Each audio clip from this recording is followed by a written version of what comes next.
મારો સ્પષ્ટ સંદેશ છે, અરવલ્લી અને સાબરકાંઠાના દૂધ ઉત્પાદકો ખેડૂતો માત્ર ને માત્ર આ દૂધના ધંધાથી એમનું ગુજરાન ચાલે, એમની આમદની જુઓ, આજીવિકા ગણો એ દૂધ ઉત્પાદન છે, અહીંયા થકી એમનું ઘર ચાલે છે. છેલ્લા 4 દિવસ અઠવાડિયામાં મેં જોયું છે કે ઈડરમાં એક આખો કુટુંબ આપઘાત કરે છે. કારણ માત્ર આર્થિક તકલીફ.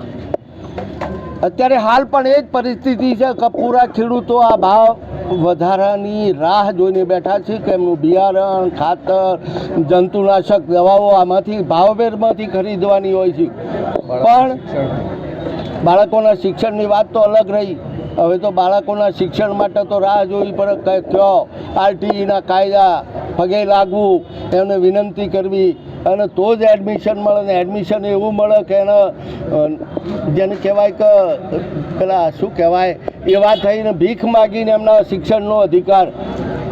ભારત સરકાર અને રાજ્ય સરકાર ટેક્સના નામે પૈસા લે છે અને આમના બાળકોને ભણવા માટે આ તકલીફ વેઠવી પડતી હોય. મારું દૂધ વેચીને અમારે પૈસા લેવાના હોય તોય ભીખ માગવાની.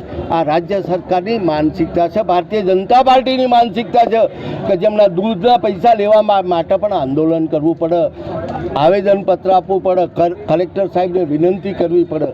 આ હાલત છે. સાબરડીના બોર્ડમાં 30-100ની મિટિંગનો એજન્ડા પણ કાઢી નાખવામાં આવ્યો હતો, પણ સરકારના માનીતા કોઈક મંત્રીએ તોથી બ્રેક લગાવી દીધી કે તમે મળવા આવો.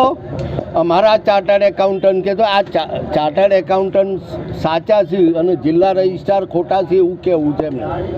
સ્પેશિયલ ઓડિટર ખોટા છે, એમના ઉપર એમને વિશ્વાસ નથી. એટલે મોમા માસીના મોકલ્યો છે અહીંયા કે તારે ઓડિટ કરવું ને પૈસા સાબરડીમાંથી લઈ લેવાના. એટલે આ કમાણીનો સાધન ઊભો કર્યો છે.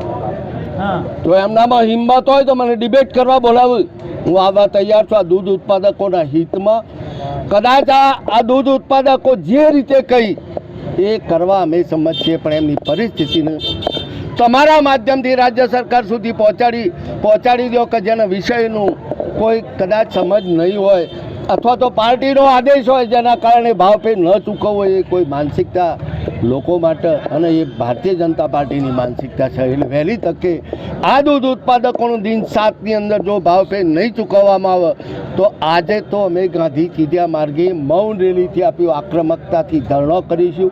ના સરકારની જે માનસિકતા છે એને ઉજાગર કરીને વહેલી તકે આ બધા જે તે સાથે તૈયાર છે કે આ મૂળીઓ વહેલી તકે વખોડી નાખો.